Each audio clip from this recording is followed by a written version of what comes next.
नाही नाही, हे बघ, समजा एखादी कठीण केस तुझ्या समोर आली हॉस्पिटलमध्ये आणि 2 क्षण तू गोंधळून गेलास, तुला कळत नाही नेमकं काय करावं, तर तू काय करशील?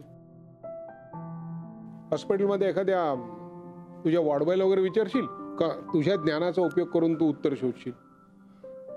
बाबा तुमचं बरोबर आहे, आजपर्यंत मी अनेक कठीणातल्या कठीण केसेस सोडवल्यात, पण माझा ज्ञानाचा उपयोग करून मी ही सिच्युएशन नाही सोडवू शकत. हे वेगळं आहे, जास्त कॉम्प्लिकेटेड आहे. सलीलने जो निर्णय घेतलाय त्याला मी जबाबदार आहे असं म्हणाली ती. हे तिला म्हणायचं आहे की सलील तिला असं म्हणाला असेल? असं म्हणजे काय? म्हणजे आमच्यामध्ये काही बाबा निर्मला आत्या सुद्धा मला म्हणाली की मानसीमध्ये आणि माझ्यामध्ये तिला एक वेगळी जवळीक जाणवत होती. आता सलीललाही असं काही जाणवलं असेल का? तू विचारलंस का मानसीला तसं? नाही, मी नाही विचारू शकलो तिला. स्वतःला विचारलंस एकदा? बाबा तुम्हाला काय वाटतं? काय विक्रांत, मला काय वाटतं याचं उत्तर मी देईन तुला, पण तू तसं मला विचार नकोस. खरं तर तू कुणालाच तसं विचार नकोस. कसं असतं बघ, एखादं चित्र असतं, ते चित्र 4 जण बघतात ना, त्याचे ते 4 अर्थ सांगतात आणि त्या चौघांनाही आपला अर्थ बरोबर आहे असं वाटत असतं. उत्तर विचारायला लागलं असतं त्यात अडकून जाशील, गोंधळून जाशील, काही मिळणार नाही तुला त्यात. मग कसं आहे की 4 लोक 4 अर्थ सांगतात, पण समजा मूळ अर्थ 5वाच असेल तर, आणि तो अर्थ कोणाला माहिती असेल? एक तर त्या चित्राला किंवा ज्यांनी चित्र काढलंय त्याला, नाही का?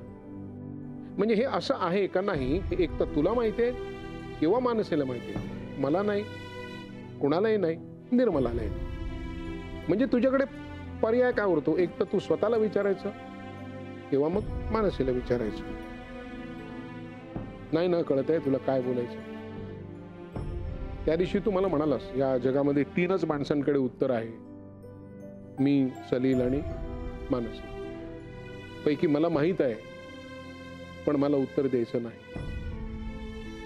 बरोबर होतं तुझं, मी तुला टाळलं, पण तू जास्त विचार करू नकोस याचा.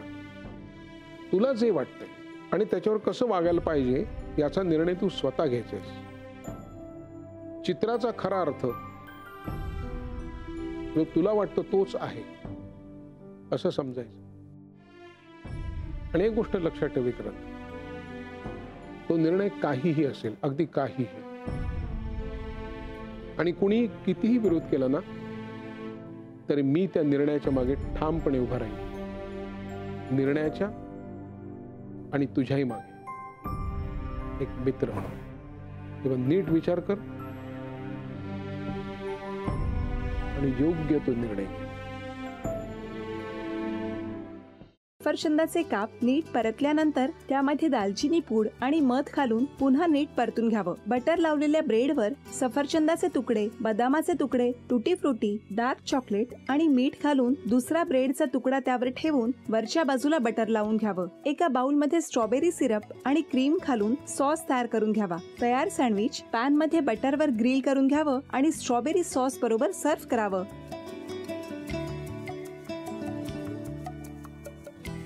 हे जेव्हा बोलत होते तेव्हा मी बघत होतो की या दोघांनी स्वतःचा संसार उभा केलाच, पण स्वतःच्या संसाराबरोबर अनेकांच्या आयुष्यात आनंद निर्माण केला. तो आनंद महत्त्वाचा.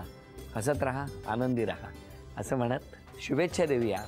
आणि ही झी मराठीकडून भेटवस्तू डेव्हिड तुमच्यासाठी. अभिनंदन. आणि वहिनींना तथास्तू पुणे यांच्याकडून ही पैठणी. अभिनंदन.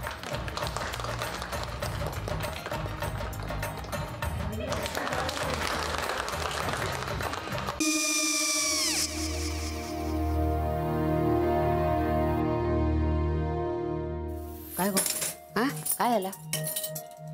काय झालं? काय आले मी निकाल लावून आली. हो पण तिची आईच काय बोलली? तिला वाटलं का सगळ्या निशाने आपल्या चुका कबूल केल्या का? आई मी चांगलं सुनावून आली आहे. हं. त्या तिची बाजू घेत होत्या पण मी लक्ष दिलं नाहीये. खूप झालं आता. चांगुलपणा खूप झाला. मऊ दिसलं ना की कोपऱ्याने खणतात ना माणसं, ते असं. अगो पण आईच म्हणली काय तिची, पटला काय तिका? मला माहिती. आई मी तुम्हाला नंतर फोन करते.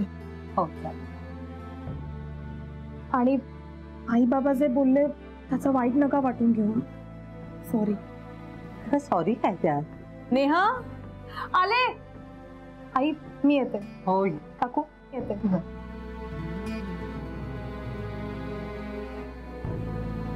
सावकाश जाग. हो हो. मग काय काकू, कधी उडवता लग्नाचा बार?